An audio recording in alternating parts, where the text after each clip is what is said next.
ഗുരുവായൂരിലെത്തിയാൽ ഭഗവാൻ ചിലപ്പോൾ അറിയാതെ നമ്മുടെ കൈ പിടിക്കൂലേ? എന്തിനാണ്? നമ്മളോടുള്ള ഇഷ്ടം കൊണ്ടാണ്. അപ്പോൾ അങ്ങനെ ഒരു അനുഭവം സുശീലമ്മ പറഞ്ഞു തന്നിട്ടുണ്ട്. ഒന്ന് കേട്ടാലോ? പത്തനംതിട്ടയാണ് എൻ്റെ വീട്. സുശീല എന്നാണ് പേര്. ഞാൻ എൻ്റെ ഒരു അനുഭവം പറയട്ടെ. 4 വർഷങ്ങൾക്ക് മുമ്പ് ഞാൻ എൻ്റെ കുടുംബത്തോടൊപ്പം ഭഗവാനെ കാണാൻ ഗുരുവായൂർ എത്തിയിരുന്നു. നല്ല തിരക്കുള്ള ഒരു ദിവസമായിരുന്നു അന്ന്. അവസാനം മണിക്കൂറുകൾ ക്യൂവിൽ നിന്ന് ഭഗവാന്റെ അടുത്തെത്തി. പക്ഷേ തിരക്ക് കാരണം എനിക്ക് ശരിക്ക് കണ്ടു തൊഴാൻ പറ്റിയില്ല. ഞങ്ങൾ വെളിയിലിറങ്ങി. ശരിക്കും കാണാൻ കഴിയാത്തതിൽ നല്ല സങ്കടം ഉണ്ടായിരുന്നു ട്ടോ. ഇത്രയും കഷ്ടപ്പെട്ട് വന്നിട്ട് കണ്ണ് നിറച്ച് കാണാൻ കഴിഞ്ഞില്ലല്ലോ ഭഗവാനെ എന്ന ദുഃഖത്തിൽ ഞാൻ നിന്നപ്പോൾ പെട്ടെന്ന് ഒരു പോലീസുകാരൻ വന്നിട്ട് പറഞ്ഞു, ആർക്കെങ്കിലും കാണണമെന്നുണ്ടെങ്കിൽ കയറി കണ്ടോളൂ എന്ന്. പെട്ടെന്ന് ഞാൻ ഞെട്ടിപ്പോയി. കേട്ട പാതി ഞാൻ നടക്കിലേക്ക് വേഗം ഓടിയെത്തി. കുറച്ച് സമയം കണ്ണ് നിറച്ച് കണ്ടു.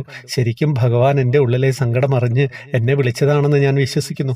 അല്ലെങ്കിൽ അത്രയും തിരക്കുള്ള ദിവസം എനിക്ക് ഇത്തരത്തിലൊരു ദർശനം കിട്ടില്ലായിരുന്നു. ഹരേ രാമ ഹരേ കൃഷ്ണ.